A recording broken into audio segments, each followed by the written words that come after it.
convertido en puente natural en un momento que se deshiela.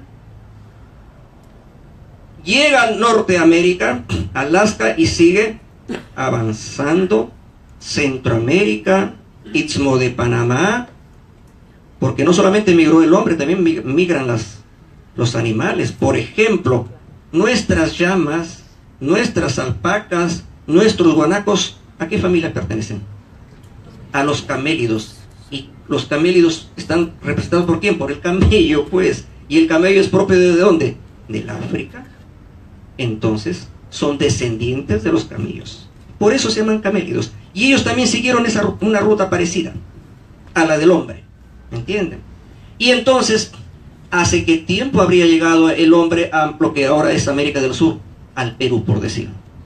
Han habido oleadas migratorias, pero más o menos se acepta que habría llegado hace 20.000 años atrás. ¿Y en qué estado viene? En estado salvaje, pues. En estado bárbaro, como cazadores, pescadores y recolectores. Luego, ellos se protegen obviamente en las cuevas, que son sus casas del momento. Pero luego van desarrollando culturas, comienzan a domesticar plantas, comienzan a domesticar animales. Se domestica, por ejemplo, la llama, se domestica la alpaca, se domestican los cuyes, se domestican los patos, y se domestica el maíz, se domestica la quinoa, se domestica la oca, el oyuco, la papa. Es decir, nace la agricultura, nace la ganadería, y eso los lleva a ellos a formar aldeas. Y luego sobre la base de las aldeas, ciudades. Y sobre esas ciudades, estados, como el estado Huari y finalmente el estado Inca. Pero cada uno de ellos tiene su propia cultura, su propio idioma. Cuando Pizarro llega a Tumbes en 1932, en su tercer viaje, y avanza hacia Piura, mi tierra, ¿qué cultura estaba en Piura? Los tayanes. ¿Y qué estaba en la sierra? Los guayacundos en Ayabaca y Huancabamba. ¿Y qué estaban más acasito? Los mochicas, los moches, los chavines, los nazcas, los paracas, los tiahuanaco, los guari. Todas esas culturas, con su propio idioma. ¿Saben cuántas nacionalidades, cuántas culturas habían cuando llegó Pizarro? 200 nacionalidades. 200 nacionalidades. Algunas subsisten, la absoluta mayoría ha desaparecido. Ha desaparecido. Y la pregunta es, cada una de estas culturas que se comienzan a desarrollar, ¿tenían forma de resolver sus conflictos? Claro que tenían forma, pues. Hacían justicia desde su propia manera. Tenían lenguaje que ya es abstracto y tenían que tener derecho, pues. Aunque ese derecho no tuviera que ser escrito, no tendría que estar codificado. No hay código de Hammurabi ni derecho romano, tantas cosas que nosotros estudiamos. Era un derecho basado en la tradición oral que se va transmitiendo de generación en generación. Entonces no es que ellos no hayan tenido derecho, han tenido derecho. Viene la conquista, nos impone el derecho español, tradición eurocontinental, civil law, principio de legalidad. Pero cada uno de estos pueblos han tenido formas de resolver sus conflictos, claro que sí, porque en esas épocas alguien mataba, sí, alguien mataba, alguien robaba, sí, alguien robaba, alguien violaba, sí, alguien violaba. Y en el Imperio Inca, bueno, se ha traducido en 3 normas, que sería una suerte de código chiquito: el ama su, el ama aquella y el ama yuya. Esa era la base, digamos, de ese derecho, y cada pueblo tenía su derecho. Pues entonces, si esto es así, si tenemos varias culturas, si tenemos varios derechos, aquí viene el tema del monismo jurídico como expresión de una sola justicia. Monismo viene de uno, monopolio, una sola empresa que comercializa, que produce. Monocorde, una sola voz, ¿cierto? ¿Y qué es el monismo jurídico? Un solo derecho. Como hay un solo derecho, hay una sola justicia. Y como ese solo derecho es el derecho del Estado, el derecho oficial del cual yo formo parte y represento como máxima autoridad, ese único derecho, que es el único que debe aplicarse, porque habría una sola cultura en el país, que no sería pluricultural, sino monocultural. Entonces eso se le ha denominado monismo jurídico. Monismo jurídico.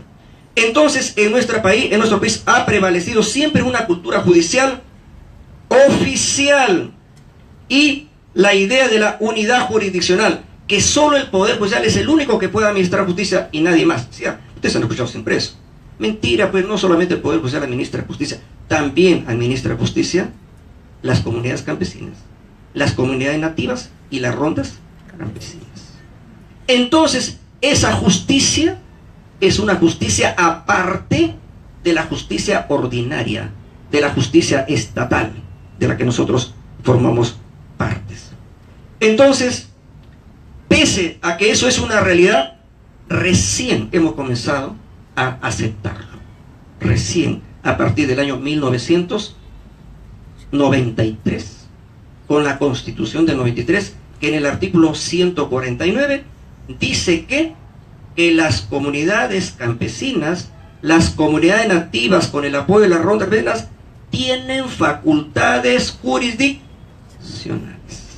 Y esa norma de la Constitución la hemos adoptado porque ya habíamos suscrito el convenio 169 de la Organización Internacional del Trabajo, de la OIT, que es el convenio que reconoce los derechos de los pueblos indígenas y tribales.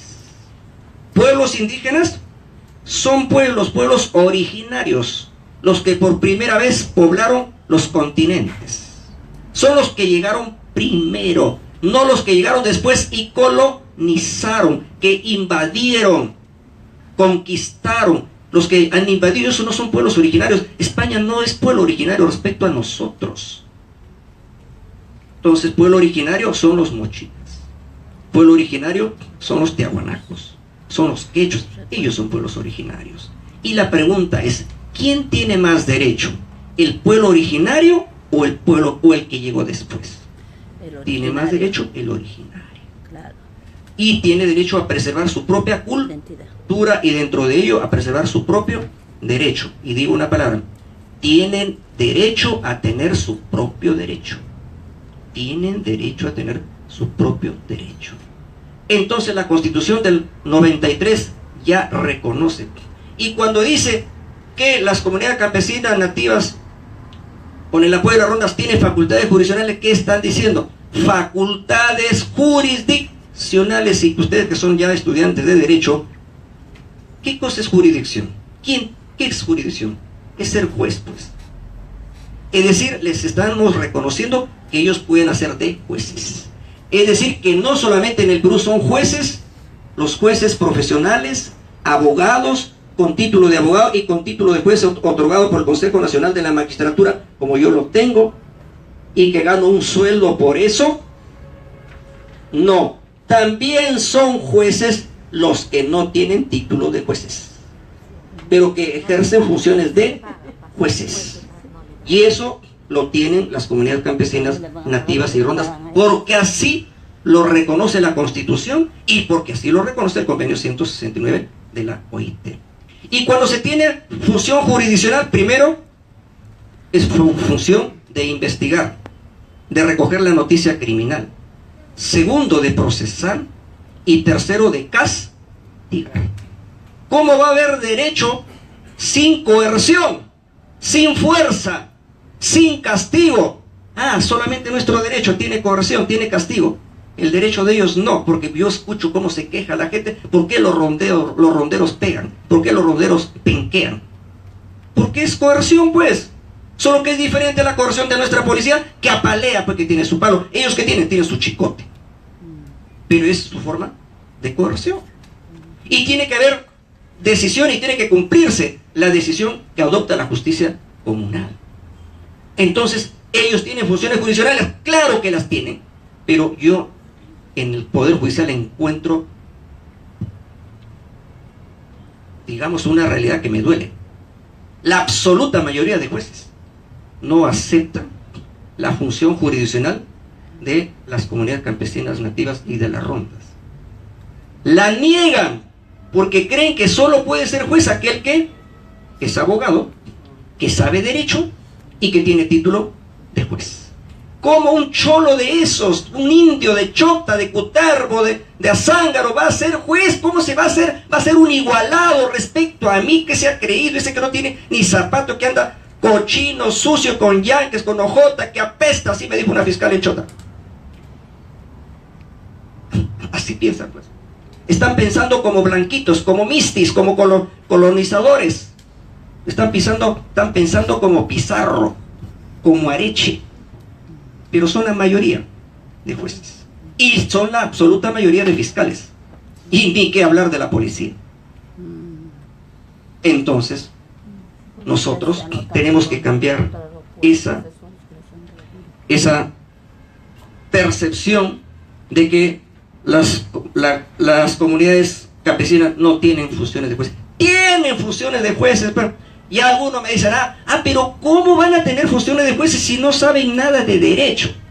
Oiga, en buena hora que no sepan nada de derecho. Feliz que no sepan nada de derecho. Porque cuando saben derecho malogran todas las cosas. Porque acuérdense que el país más fuerte de la tierra, ¿quién es? Ahorita, los Estados Unidos. ¿Y qué tipo de justicia, o quién administra la justicia penal en Estados Unidos? ¿Jueces profesionales? No, jurado de conciencia. ¿Y quiénes son el jurado de conciencia? Cualquier persona que por un sistema de sorteo sale sorteado, así como salimos sorteados para formar las mesas electorales cuando hay elecciones. Sale un presidente, un secretario, al azar. Así se forma un jurado. ¿Y quiénes son jurados? Un gasfitero, un ambulante, un médico, un ingeniero. Y ese jurado es el que resuelve los casos más difíciles en la justicia anglosajona. Ese jurado solo se forma para resolver un caso mediante una decisión que se llama veredicto, no sentencia, veredicto, donde se pronuncian culpable o inocente. ¿Ese sistema de jurado funciona? Funciona hasta ahora. ¿Ustedes han escuchado alguna vez que los norteamericanos van a dejar el jurado? No, más bien el jurado se tiende a generalizar, y yo particularmente cuando deje mi cargo voy a promover que en el Perú haya jurados, porque actualmente los jueces no son tan independientes como deberían ser. Se dejan presionar por el poder político, por el poder económico y por el poder mediático. En cambio, un jurado, ¿por quién se podría dejar presionar si no está en juego su trabajo, la continuidad de su cargo ni nada? Porque una vez que terminan su función, que les dura una semana, nunca más vuelven a ser jurado. A ellos no les va a hablar el Consejo Nacional de Magistratura, no van a recibir quejas de la OCMA, de acusación constitucional como a mí me pueden hacer en el Congreso. En absoluto, solo le deben a su conciencia. Nada más, punto. En otras palabras, ¿quién puede ser juez? Cualquiera. Cualquiera puede ser juez. ¿Qué se necesita para ser juez? Sentido común, sentido de justicia y el primer requisito, ser honrado.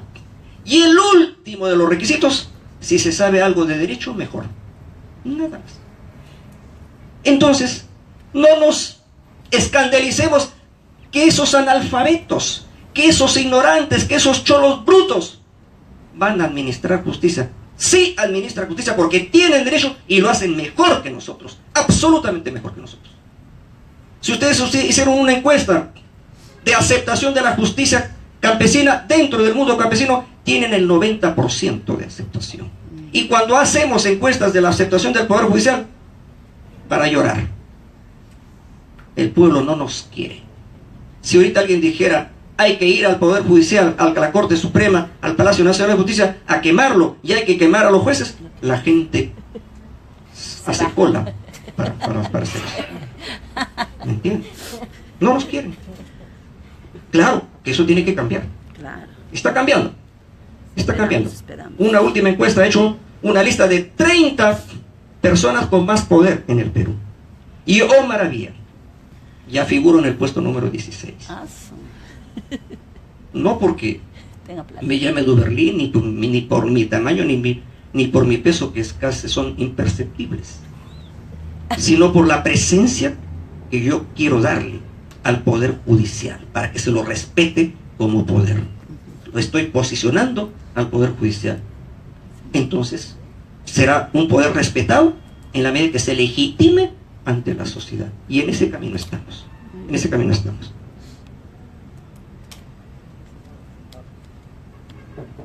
Entonces, el Perú es un país pluricultural y multiétnico. Además, eso está reconocido en la Constitución. Es pluricultural y multiétnico. Y varias tradiciones jurídicas conviven en un espacio geográfico. Conviven, pues. Claro, convive el derecho nuestro, el derecho oficial, con el derecho indígena, con el derecho campesino. Entonces, eso da lugar a lo que se llama el pluralismo jurídico. Plural es pues más de uno, porque si fuera uno es mono. Mono jurídico, monismo jurídico. Monocultural, una sola cultura. Pero si hablamos de pluralismo jurídico, estamos admitiendo que en un mismo espacio geográfico pueden convivir varios derechos. El oficial, el que nosotros estudiamos, como el derecho no oficial, el derecho no escrito, que es el derecho indígena, es el derecho del mundo andino, del mundo amazónico.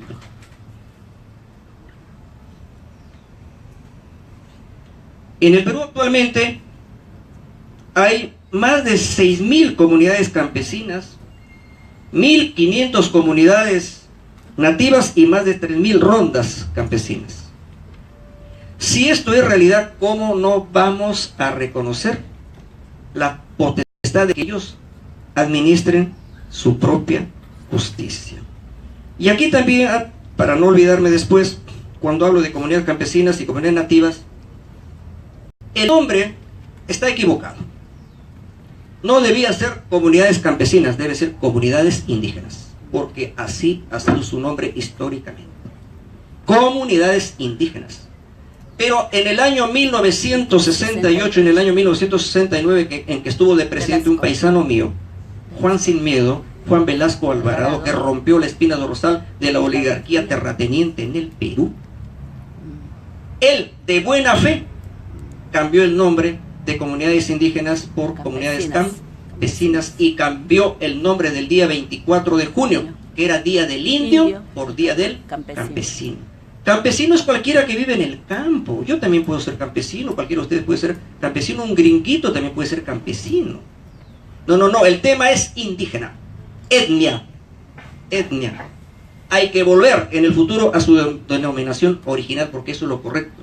Porque cuando en la OIT no reconoce derechos de pueblos indígenas, ¿cuál es el primer requisito? Que el indígena se reconozca indígena, pues.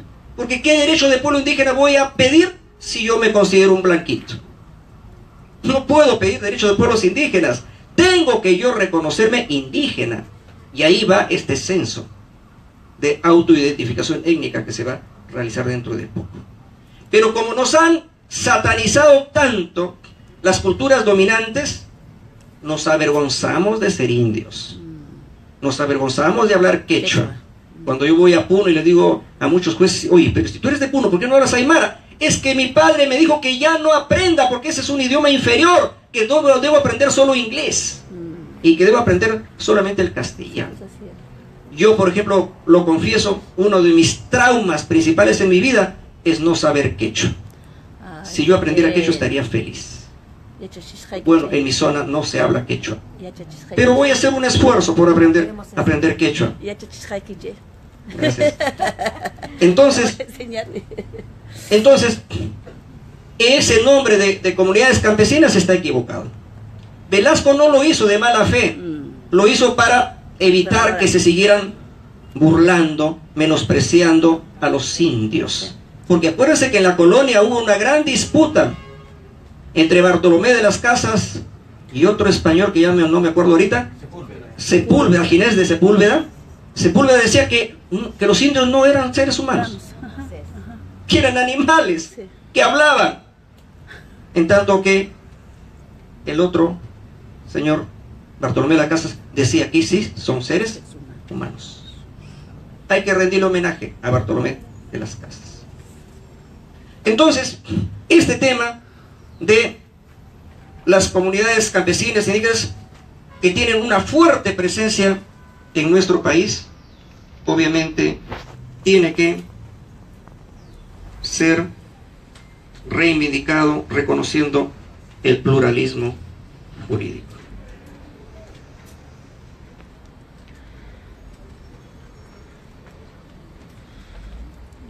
Incorporación del enfoque intercultural en el servicio público de justicia. Bueno, hay dos justicias: la justicia ordinaria, la mía, y la justicia especial, la indígena. ¿Qué pasa cuando un indígena está en la justicia ordinaria?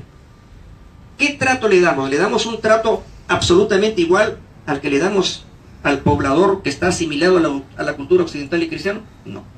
Tenemos que darle un trato diferente.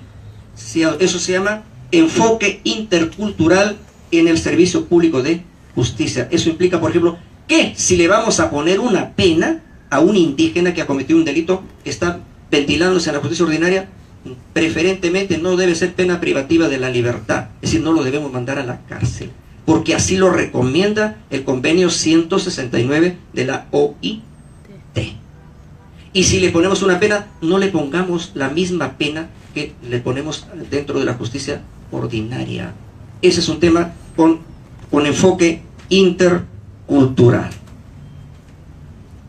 ¿Qué actividades hemos realizado en la línea de la interculturalidad legal, de la interlegalidad? Principales actividades.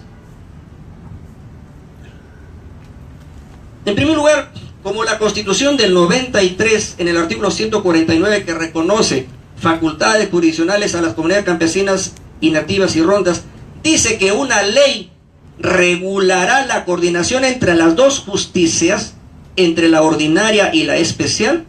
Hace falta una ley de desarrollo constitucional. Nuestro amigo constitucionalista Magdiel González me entenderá perfectamente. Que ahí hay un vacío. Ahí hay una haraganería, una holgazanería legislativa. No existe la ley de desarrollo constitucional que justamente engarce a las dos jurisdicciones.